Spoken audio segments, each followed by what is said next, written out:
Earphones in the ears. Ain't got no conscience of what's going on around them. See, we didn't have all that stuff.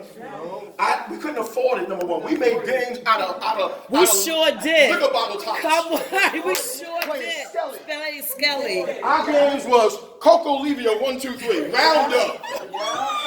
Y'all jump rope, double dutch. Had a whole lot of energy.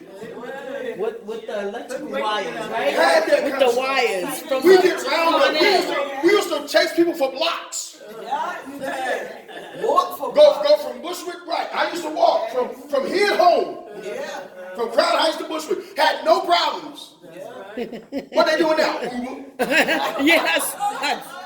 I'm calling y'all an Uber. They can't walk nowhere. They can't run nowhere. And it's us adults, and we got to get it together with our children.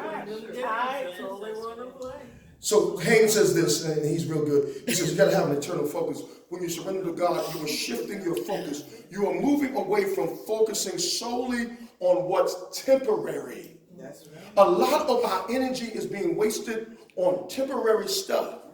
We go on all these events. Time moves. When the event happens, it's over. What else you got? I tell myself all the time, you're only as good as your last sermon. You better have 100 more in your pocket. Absolutely. Because you got more opportunities to come. But you can't stop. You got to keep studying. You got to keep going on. That's the truth. And surrender, it qualifies you for the work. God asks in Isaiah 6, I said it earlier. Then I heard a voice of the Lord saying, whom shall I send? Or who will go for us? And I said, here am I. That's after Isaiah got qualified. Isaiah said, I'm a man of unclean lips. I shouldn't even be here. I shouldn't even be up in this throne room. The Bible says he sends the angel put the throne of fire on his tongue, which was a way of purifying him so that he could actually present himself to God. You got to be purified before you can work. Oh, that just went over your head. You got to be cleansed out before you can actually do ministry. Ministry is not for folks who just want to go in here and just jump up and just do it. Because ministry means you got to have some stick-to-itiveness to it. It is not always pretty. You're willing to supersede your talent. That's what it does. You can be talented but still not called for God. Talented but not yet surrendered. So the question God asked Isaiah is the same question he's still asking. Whom shall I send? Who will go for me? In fact, if God was giving a job interview, this would be the only question. Can I send you? Are you willing to go? Are you surrendered enough for me to use you? If God was to interview you, what would you say to God? God was to ask you, what are your strengths? What are your weaknesses? What would you say to God? That's the interview question for Isaiah. Who can I send? You say you got a problem with yourself, Isaiah. Isaiah says, you know what, Lord, I done seen all this. Here am I, send me. I'll go. But Isaiah was about to tell Israel they're going into judgment. Being a prophet ain't pretty.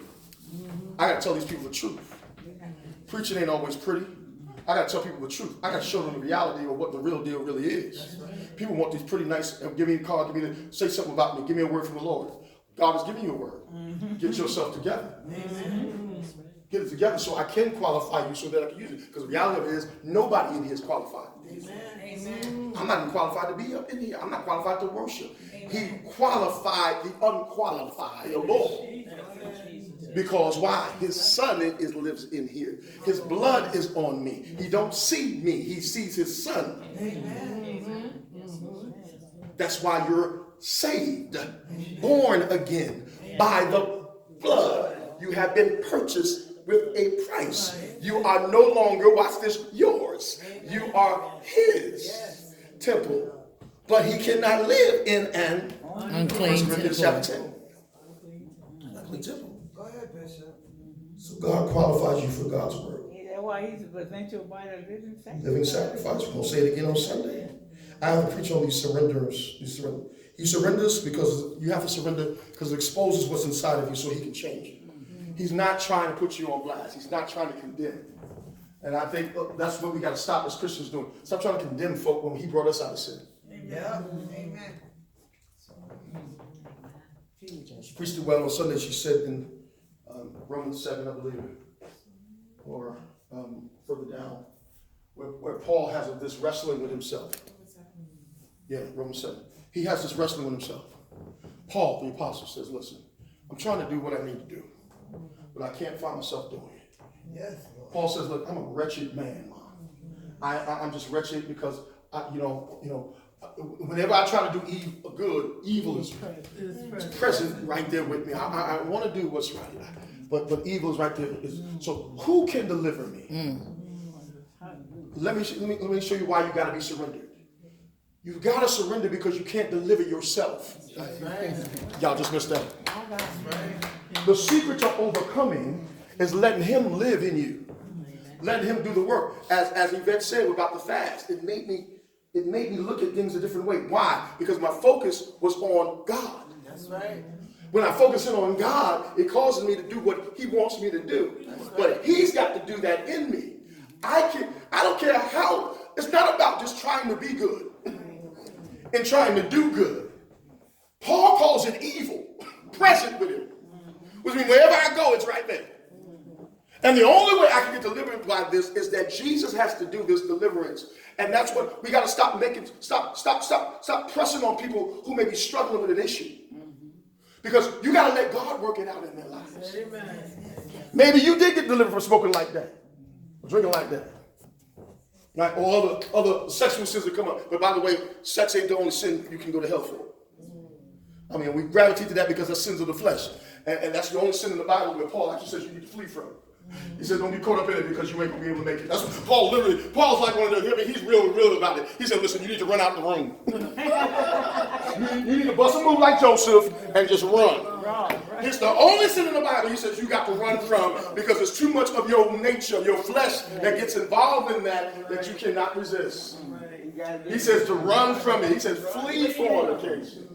Fornication, and basically fornication back then also had to do with bodily worship, and they did it a lot back then because all the idol worship was sexually sexual worship. That is true. When you look at what the Aphrodite and all the gods of love in the Roman Empire, he's dealing in the culture of that time. We have a similar culture too, because we got young people trying everything to please this, to please how I feel, and feeling ain't faith. Someone who testified and said, I don't even have feelings anymore. You got feelings, baby. But there comes a point in your life with God where the Spirit takes over the feeling. Because as I fast and as I get closer to God, he helps me to, watch this, say no when I got to say no. Come on, that's right. Amen. That's right. To let go when I got to let go. That's right. And to go where I got to go. So if I got to run, I got to run. That's right. Run. If I got to cut off, I got to cut off. Because I'm what? Surrendered. Surrender. All to him. So it qualifies you for God's word. So as I close, I want similar like him and you, y'all really need to get this book. I encourage you today to surrender to God's will for your life. This is not about just being in church. These are life and death choices. These are